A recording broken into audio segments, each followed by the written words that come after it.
Okay. And I'm just going to admit Anna. Okay, thank you, Bob. I just wait a second, then I start with the introduction of Carlo. Sure. Okay. So welcome everyone. I'm happy and delighted to introduce you our speaker for today. He's a lawyer in Italy. His name is Carlo Mosca. He has been dealing with mediation since the 90s. And today he's president of AMT, that is Transformative Mediators Association, scientific director of ADR Quadra, that is an Italian mediation panel, and member of the board of ISCT, Institute for the Study of Conflict Transformation. As we know, he is one of the few, we can say, transformative mediator in Italy, at least for Italy. And we are really happy to hear from his experience. We already had the chance at the beginning of the week to talk with him, but I think today we can go even deeper for what we said the last time. I see Mario Dotti just connecting. I say hi to him, and I just leave the, the floor to Carlo. Thank you. Okay, thank you very much, Sergio. What I'm expected to do? I mean, this is the same question you asked me the last time, and I answer in the same way. We are here just to discuss about your experience and about what you believe in mediation, and for sure we want to hear from you, from your point of view as a transformative mediator. Okay, great. Yesterday or the day before, we focused mainly on my, let's say, journey as a mediator from a facilitative Harvard-style training, initial training, to my present transformative practice. And maybe today we could focus more on the transformative approach and practice and the premises behind that. That could be interesting if this could be interesting for you. So where to start?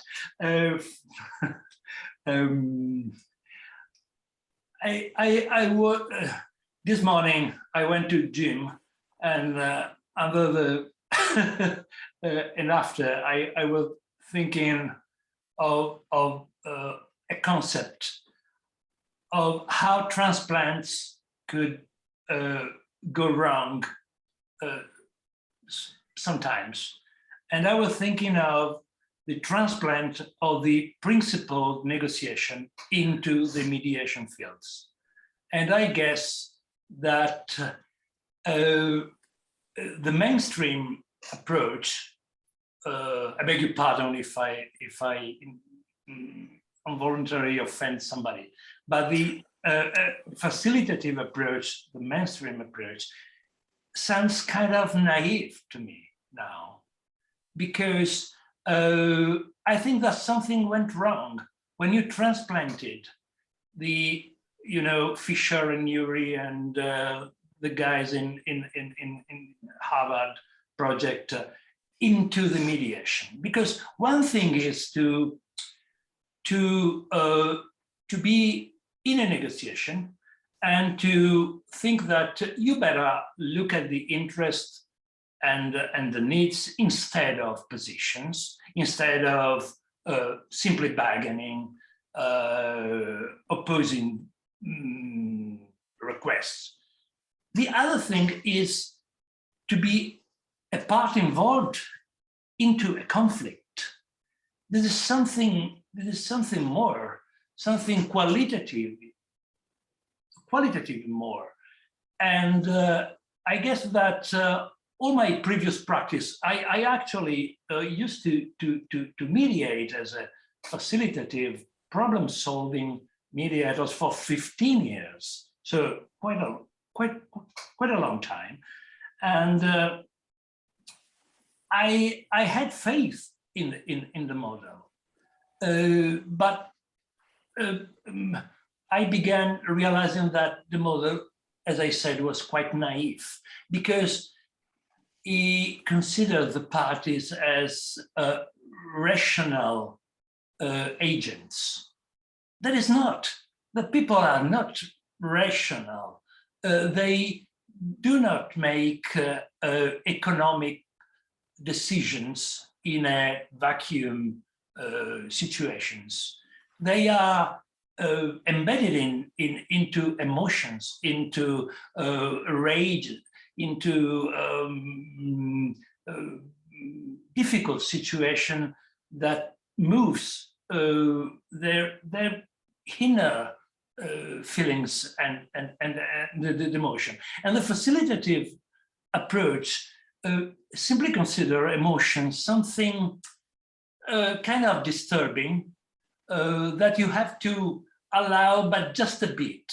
There is a typical view of allow the steam of emotions, but not very much. Otherwise, that would disrupt the process. So that's naive at the end. And the whole construction of the process as a phased progressions from exploration to beginning to conclusion, etc.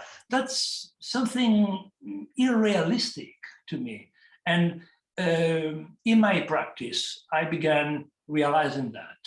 And I began to change my attitude, my feelings, and I began to put my hands in the conflict, in the interaction, in the real conflict talk.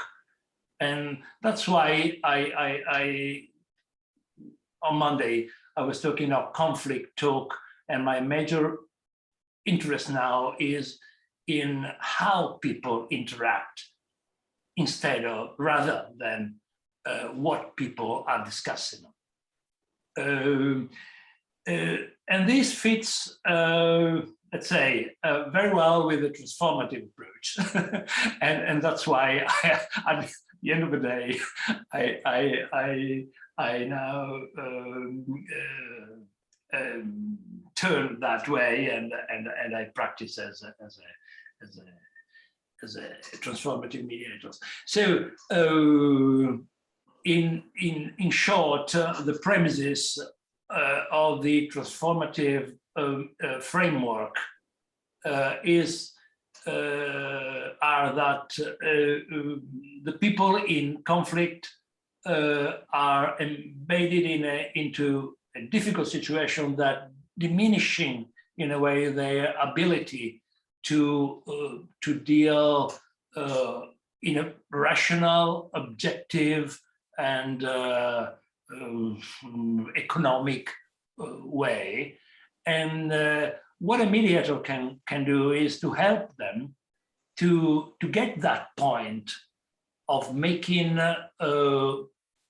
the best decision they can adopt according to the situation, of course, and in a non-directive way. That the very core of the transformative approach, the non-directiveness in the interventions. Why being not directive? But simply to respect the principle of self-determination. Because everybody said that mediation is a process where the party determine what to do and the final outcome, etc., etc. The principle of self-determination. But you really respect that principle. It is very difficult to really respect that difficult. And as a mediator, you are expected to do that. And the only way to do that is to intervene in a non-directive way. That means not controlling the process and the content, the final outcome, and this is something different from the facilitative approach, which controls the process actually very, very, very heavily. And so in practice, which are the strategies of a transformative mediator? Well, the first strategy is to stay with the parties, to follow the parties, not to impose his or her view to the parties, not to drive them somewhere, but to follow them. And that requires a kind of downgrading your role. You are not the leader in the conversation, but you are somebody who, of course, participates to the conversation, but are the party who are the leaders, who are the protagonists, the main characters of this conversation. And so the first strategies we adopt is to characterize the mediation session as a constructive conversation. So what is the main thing that we say at the very beginning and all over the session is exactly that. That is, should be, hopefully, a constructive conversation. So we don't use terms such as hearing, legal terms, etc. Carlo, can I ask you a question? Because I'm really interested in your way of doing mediation. You know that I already told you last time. Can you just give an example of your introduction speech? As we are parts right now, we are your clients, let's say. What is your introduction speech? Okay, I will cover just a couple of things, and I can give you an example. Good morning. I'm mediator here. I'm Carlo, and maybe you have already had experience with mediator, but if you like, I can give you just some words about my role today, and I will basically try to support you in having a fruitful conversation. And of course, it will be you that will decide how to organize this conversation. And we can go on, we can have a break whenever you like. And what I will do will be to try to help you to discuss, especially things that where you have different views, different perspective, and help you to confront you on that. And of course, I'm not here to give you any advice. You have your counsel. It's not my role to do that. There are judges, there are experts for that. But my role will be that of helping you in having the best conversation you can have according to the circumstances. So of course, this is a confidential process. From my part, I have no interest and I have no idea to release anything that you might say today. If you like, you can have a separate session with me. You may ask, and we will see.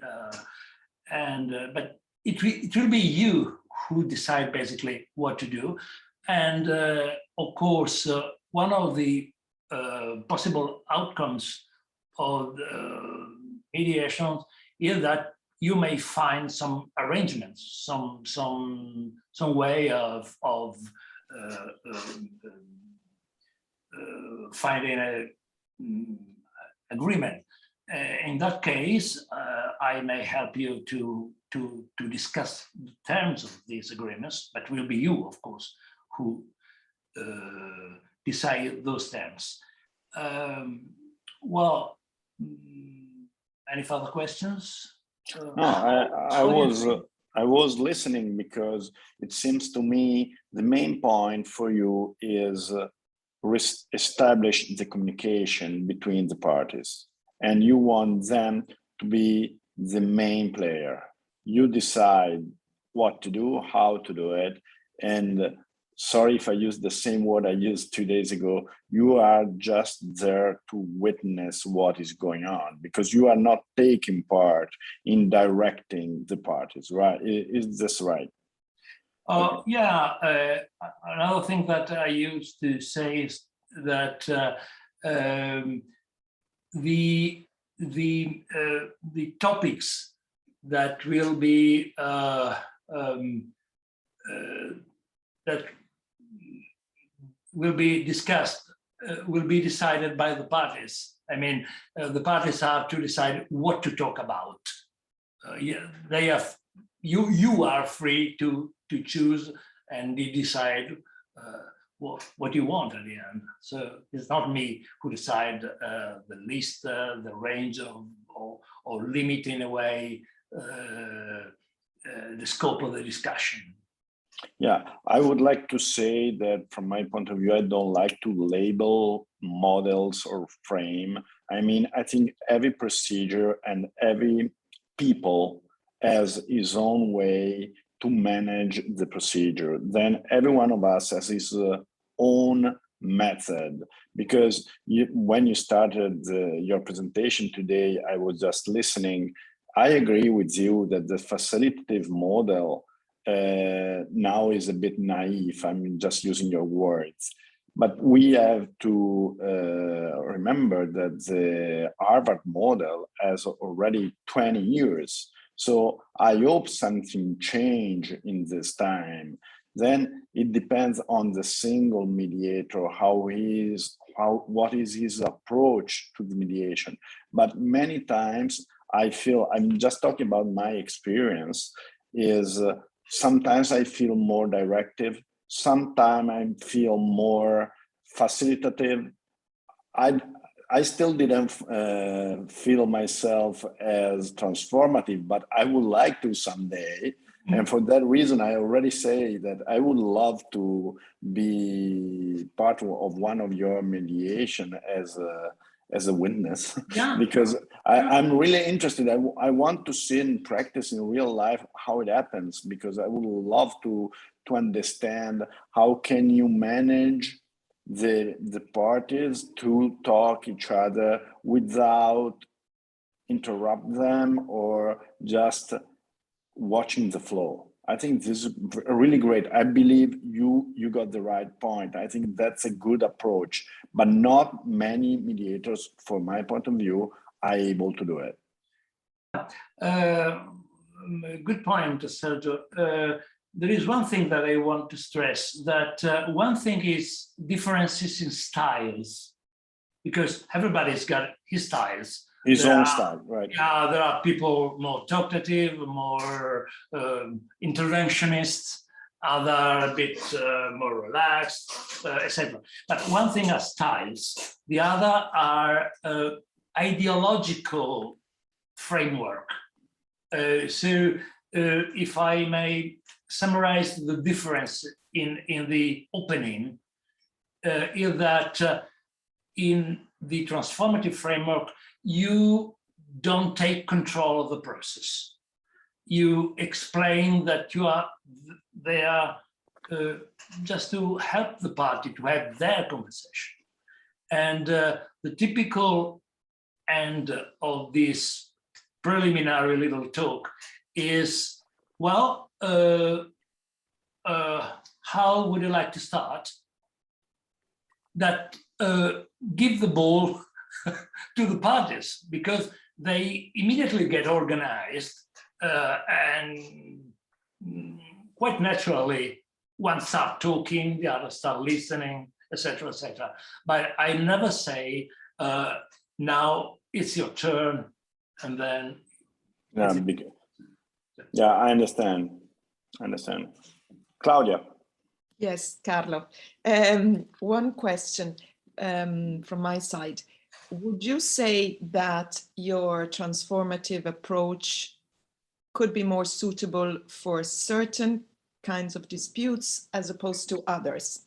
And in particular, I'm thinking of business disputes, for example, where banks are concerned. I mean, I just had at 9 today a conversation between with a client, with a bank, and you know, we were talking. We're not in a mediation. We are in a negotiation, and I understand when you say, and I agree with your opinion that the Harvard approach considers emotions only up to a certain point. I agree with that. What I would like to add is that there are certain contexts, like, you know, business disputes where the parties involved have a frame of mind which doesn't really allow them to consider emotions, in that, you know, you're talking to a party that is not used to working with emotions. This is one aspect, but also the fact that you're talking to someone who is part of a big organization. So someone who needs to consider targets, budgets, and all kind of things that do have a very relevant impact on the way you conduct the negotiation initially and then the mediation eventually. So my question is, do you think that the transformative approach is more suitable for family law matters, inheritance, and other kinds of disputes where there are less constraints in terms of, let's say, rational and logical elements? Yeah, definitely not. No. Very good. No, and this is a recurrent topic, and it is a myth, really. It is a myth. Maybe it comes from the very beginning of the transformative practice, which was in the community mediation. Disputes among neighbors, little businesses,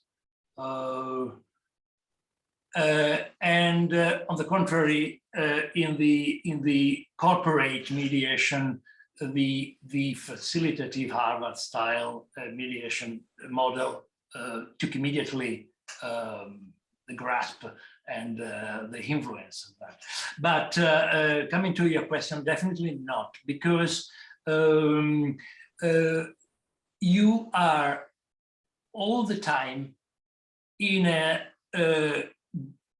conversation, in a conflict conversation with people, irrespective of what are you discussing about. You might want to talk about child, the time to have the child between separating couples, or billion damages for equipment breakdown. It's very, very the same story. That means people involved in a difficult conversation present the very same reactions. So you deal with persons all the time. And I do fairly a lot of so-called commercial mediation. So cases, for example, of debt recovery, simply a client which do not pay, and the supplier has to recover the debt. And so this very, very money issue is still a conversation, a difficult conversation. I cannot pay because I got no money, because my customer in turn do not pay me, and so I have difficulty in paying you. I may submit a plan. No, I can accept the plan because I need the money now, etc., etc.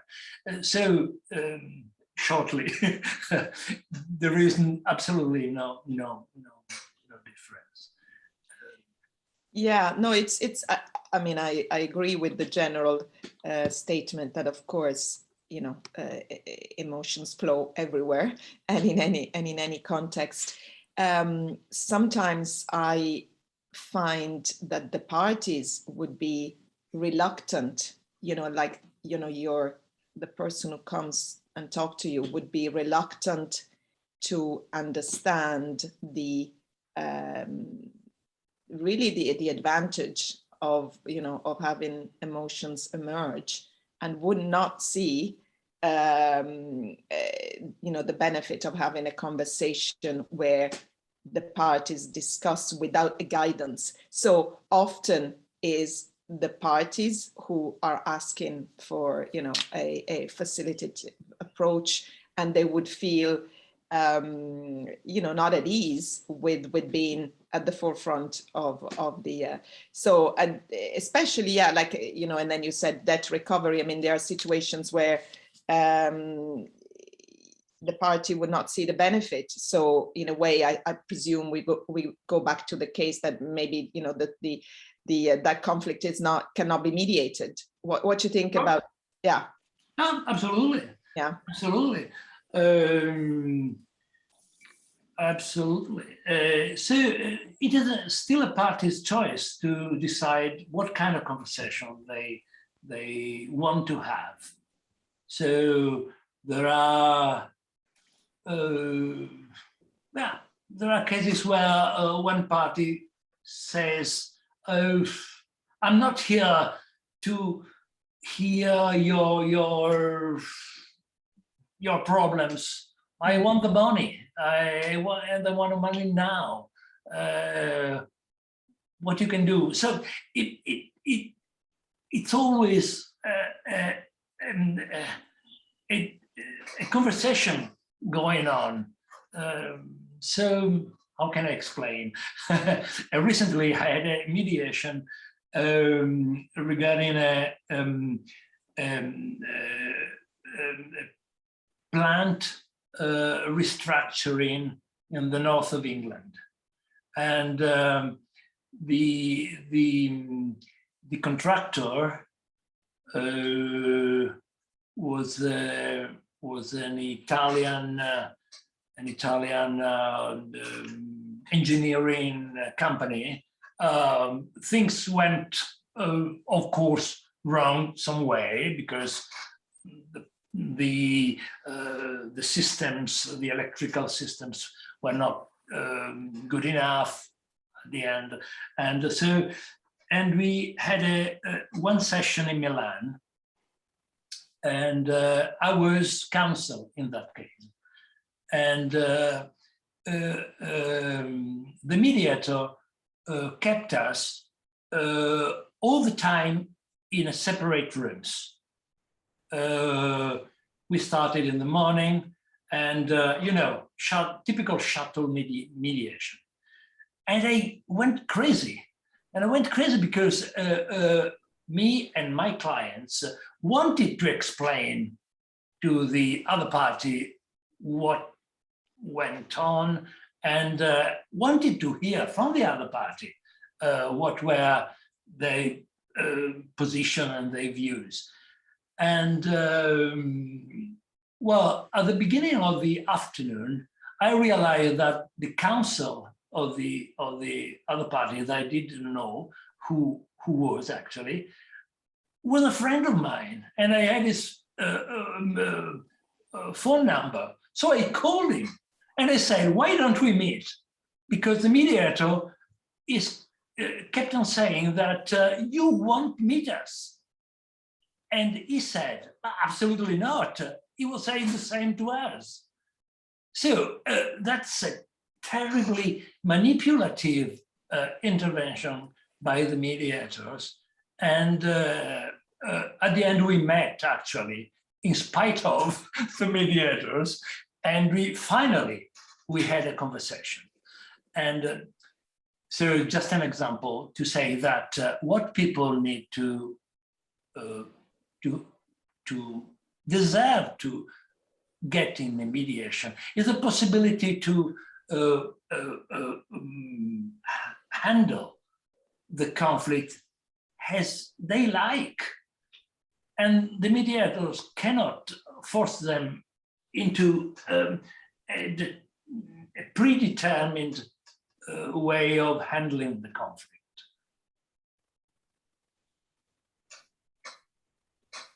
And how did that go? after the you met? Was it? Oh, we had a conversation. We of course tried to defend our respective views. We had discussions. Well, at that point it was almost evening, so we adjourned, and finally we found an agreement after that day in mediation, without even reconvening again into a mediation sessions. Good. So it was really the let's say the mediator's approach, if I understand correctly, at the beginning that was an obstacle to the just for the unfolding of the conversation. Totally crazy. I noticed this tendency, regretfully. Maybe Bob can add something, because I noticed that in England, especially when I started, when I became CEDAR accredited in 1996, and among my teachers, and there were people who, of course, were following a facilitative approach, but it was a human approach. It was an approach based on human relationships, so a really facilitative. But recently, I had mediator based only on shuttle movement of the mediator, with people kept separate. That's crazy. That's the contrary of the mediation concept, and everything is based on risk assessment. That's absolutely crazy. That's I don't know if you have experience on that, but I drove mad. I don't need that. I know perfectly how to assess my risk as a counsel and as a client, possibly. It's another process. Carlo, if I can come back on that, you hinted. I think we're on an odyssey. We're on a journey with mediation, where mediation, both nationally, internationally, cultural, cross-cultural, and of course the challenge that we find ourselves in today is that people have probably been no more polarized than, we are all very polarized. Well, we have the potential to be polarized at the moment. So one of the fascinating things about listening to your journey is that you could probably have as many different models of mediation as you have people, because ultimately mediation introduces that one thing that litigation quite often stops at the door, and that is people. So when you participate, both as a mediator and as participants in mediation, you've got that completely uncontrollable dimension, which is called people. So thinking on your feet and being, because a number of descriptions have come to mind. We have facilitative, we have formulative, we have evaluative. You mentioned another word, you stole my thunder a bit, which is manipulative. And if we're all being honest, manipulative mediation does happen, probably more often than we would admit. Yeah. Because you're often, and because you've released all of this energy into the room, which is great. And when you've got both parties, and particularly the model, the CEDA model at the moment is to have the joint meeting, then have separate meetings, and then bring people back together. The German model is never, ever to have separate meetings. From the beginning to the end of the day, every single meeting is joint. Now, there are cultural dimensions to that, which are fascinating. So I think you've introduced the people factor, and you can never put that back into the tin. So you've said to people, the great thing about mediation is you get to have your say. So if you then become a process manager of that, okay, I think there is confusion, because most CEDA graduates, certainly of recent times, would say, I am facilitative, I'm managing the process, I'm facilitating the discussion between the parties. But that does, as you hinted earlier, Carlo, that ignores the dimension, which is people will be people. And one of my CEDA faculty tutor said one thing on the course that has always stuck with me. He said, don't forget, mediation is a distress purchase. No one buys mediation for the fun of it. So mediation is a distress. So you're already dealing with distressed people. And what that left me, because I mediate in a particular niche, and that's project management. So I mediate broken projects. And the great thing about broken projects is they're great case studies, and all relationships are like projects. They start off with lots of goodwill and enthusiasm, and as the scar tissue of experience and everything else builds up, they end up in acrimony and disappointment. But with projects, one of two things has to happen. Either the participants have to finish the project, so they still have a vested interest. So the tension, and the reason why I'm here today, Carlo, listening to you, is the tension for me in that space has always been, I could facilitate that to death and still not come up with an answer. And most of my clients want a degree of evaluation, a degree of, okay, where are we? Where's the movement here? Now, so I'll finish with one question for you. Where in all of this, if you're not careful as a mediator, do you create a liability for yourself by becoming evaluative? Because once you move away from facilitative and formulative, you're almost beginning to get into that where you are beginning to offer judgment. So I don't want to go down the route of arbitration, that discussion, but I think on the spectrum of what we're discussing today, at what point is there a risk that you create a liability for yourself, possibly in the future, once you reach this settlement agreement, and then one or both parties would say, well, actually, we were coerced into that. Yeah, and the question is, sorry? So is there a risk in formulative stroke evaluative in creating a liability for yourself as the mediator? Sure. Of course. That's the reason why I would never evaluate anything. I mean, it's a really difficult state of mind to reach. When you decide not to put yourself at the first place, but to follow the party, you skip an idea of following your own agenda, evaluating, judging, etc., etc. You simply support the party to discuss what they are discussing. And in that way, by the way, also it becomes quite natural that the very outcome will depend on the party. So we really don't care about the fact that they reach an agreement or not. So agreement is a myth because the party always decide something.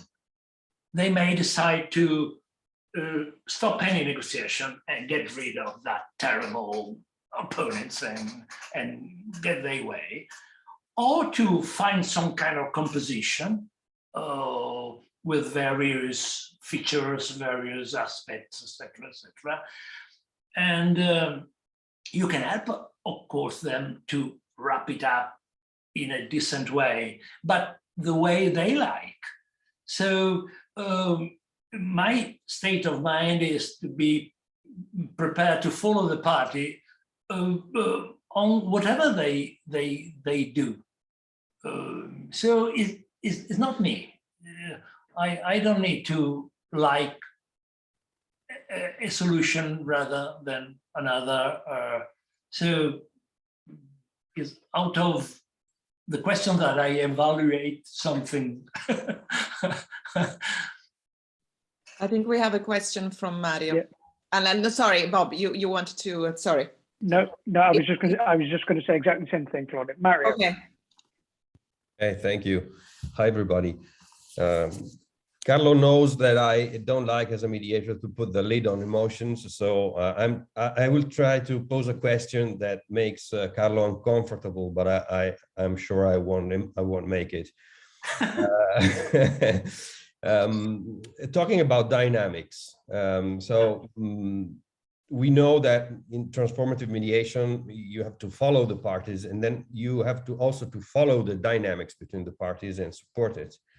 And what happens when the parties throw stones each other? I mean, sometimes in a tolerable conflict dynamic, someone comes up and insults the other, and sometimes an insult creates pain for one of the parties, and then at the end of the day they go out of the mediation room with pain, with they go out upset for what happened. What's your perspective, as a transformative mediator, about how to manage, to handle the case of insulting people and non-constructive and dysfunctional dynamics? This may happen, of course. It's not rare. I try to take care of everybody in the room, and if the situation reaches that kind of level, I will ask if that participant or also the other participants are happy with the way the situation is developing and the conversation is running. For example, a simple question: do you think that this conversation is useful for you? You want to continue? Or yes, I completely agree on this strategy. And does this bring you and the parties to, let's say, design the kind of conversation that they want in the room after that? I mean, you're just checking and say, is this conversation useful for you? Is this working for you? Is it okay? And they say no. And then you would say, what will work for you? How do you want this conversation to be? It's something that you do and it's compliant to the transformative model? Sure, because your main scope, your main aim is to help them to have a constructive conversation. So firstly you check, and then according to what they say, you may suggest a range of options. For example, you may stop here, or you may have a break. Please tell me, I'm here at your disposal. Most of the time, in a typical situation where words are inflammatory and the situation is heat, after a check-in, the level of aggressivity lowered down a bit, spontaneously in a way. That's because people adjust according to the situation. It's quite human, quite normal. I had some cases where actually one party left the table and say, no, it's unbearable. I can stand that. I have to go. Okay, it's a decision. Carlo, we talked earlier about the different types of models and different experiences. So again, because we're on an international session, so I have huge tensions in my own practice where I have the CEDAR United Kingdom model, and then I have the Mediation Institute of Ireland model, which is backed up, as we talked in the preamble, by the Mediation Act of 2017, which is quite formulaic, quite structured, but very helpful, because what it does is that it allows parties, and we would refer them to it, and many of them, particularly legal counsel, will go to it and refer. So it provides a good structure.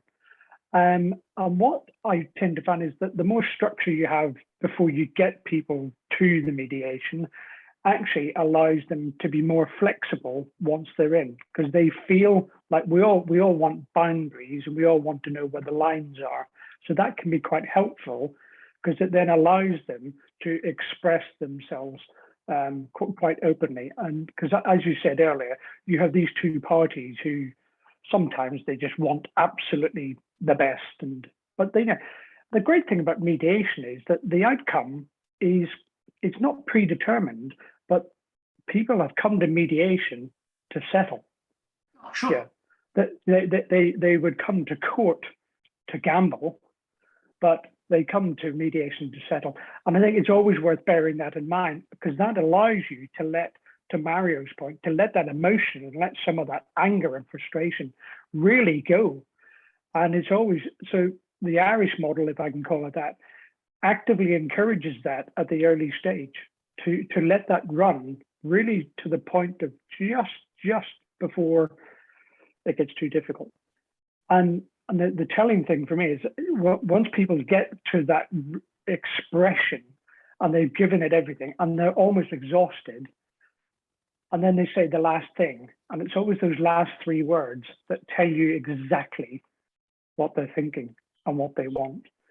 And then you're not being evaluative, you're not being, you take that, and that's where you go, with. So now I've got Anna. Anna would like to ask a question. Anna, there we are. Excellent. Let me introduce myself. I kept quiet because I come from a very different background. I'm a peace mediator. Okay, I teach cross-cultural mediation at the Swiss Institute of Peace and also at the British Defence Academy. But for 25 years, I've been doing it on the front line for the British government. Okay, in different war zones, etc.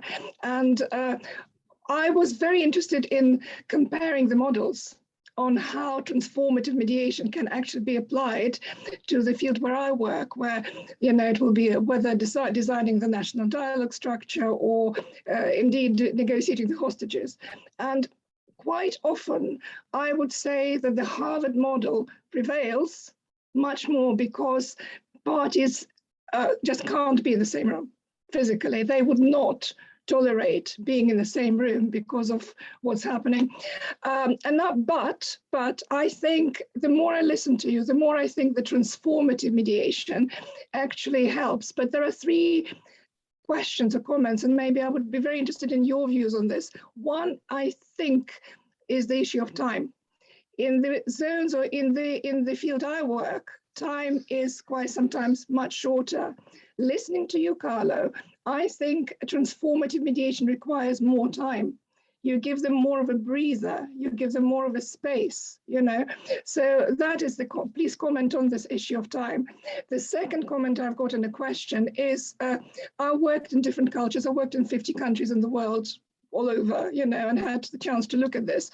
And there are cultures which would not tolerate transformative approach. For example, Indonesia hires somebody to deliver bad news. They would not even discuss bad news in the family. They have to hire somebody. There are cultures which favor the elders as insider mediators. So you have to be basically an advisor to an elder. Okay, so these were just my comments and views. And I'm sorry I didn't sort of appear in the screen because it's not I'm not a lawyer. Okay, my background is international conflicts and conflict and culture, but it was very interesting to listen to your session and would be very interested in your views. Okay, thank you, Anna. You took a very sensitive points. Well, first of all, preliminary transformation, conflict transformation in the transformative approach means try to transform the quality of interaction. So acting in the here and now mainly is not a big picture vision, but is a focused vision on the here and now. As for the time, actually, my mediation sessions radically decreased in time, shifting from the facilitative to the transformative model. If I was used to have a full day, 1 day and a half once, now sessions are usually 1 hour or 1 hour and a half, couple of hours. And could you explain why? How did this shift change? Why did this sort of bring it to such much so short? I suspect that when you imagine yourself, you are discussing with somebody, and you have arguing some arguments. How long do you get on discussing? After 1 hour or so, you are exhausted, so you ask for a break or adjourn. That's quite natural. I think that the answer is human nature. On the other hand, in the facilitative model, I tended to construct the session along the whole day. I think that that had some historical reasons, because people in business decided to have a meeting in order to settle the matter once for all, and so they devoted a whole day for a physical meeting, and that was all. So, but I don't know. It turned out to be quite natural in reducing the time, and usually one case has got some 2-3 sessions. Okay. It's fairly rare that we get for a 5th session. So, in terms of time, is not quite long. And the final point is very interesting. And if I may reframe it, is the Western approach to mediation good for any culture or not? I don't know, frankly. I don't know. This is something that we discussed yesterday. It's a long topic. It's a very, very topic. We discussed this yesterday with Mario in a meeting we had. Sergio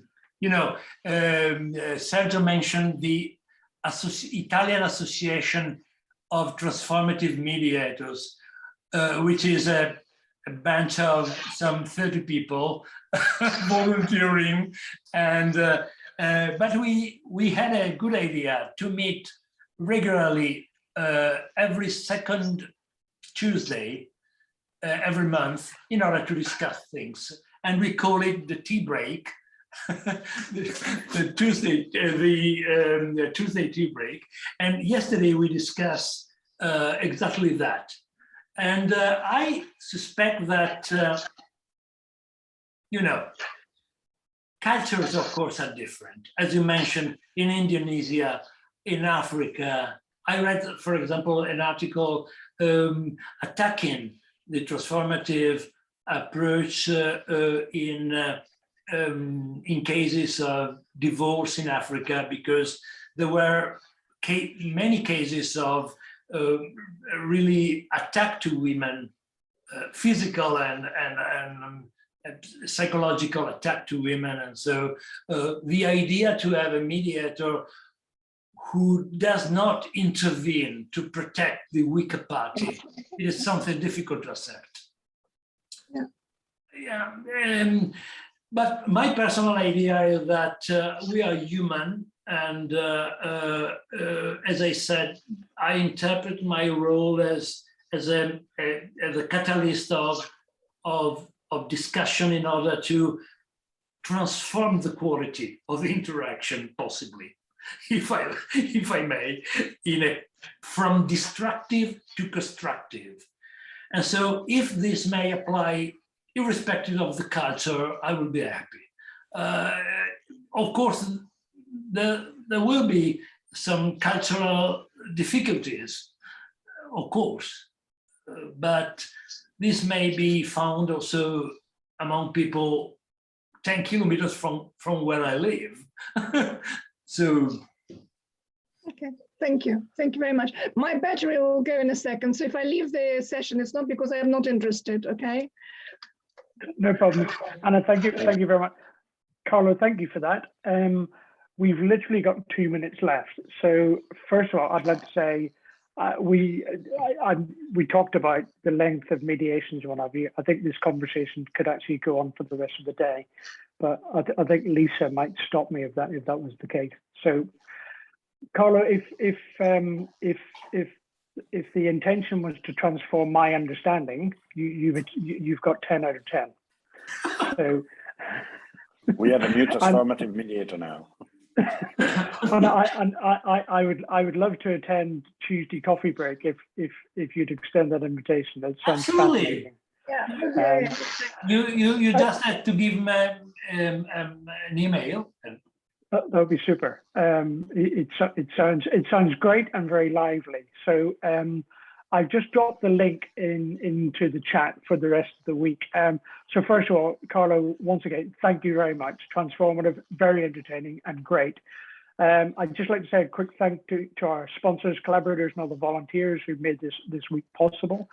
Please do log into the portal. We've got a great global debate going on about whether the Western model of mediation is fit for multicultural society, and Jonathan's going to host that. So I'm afraid I'm expecting to see all of you there at that one at the end of the week. So great, thank you very much indeed. It's been a fantastic session, and I look forward to seeing you all later in the week. Thank you very much, and thanks Claudia and Sergio for sorting out. Take care. Bye bye. Okay. Bye. Bye. See you.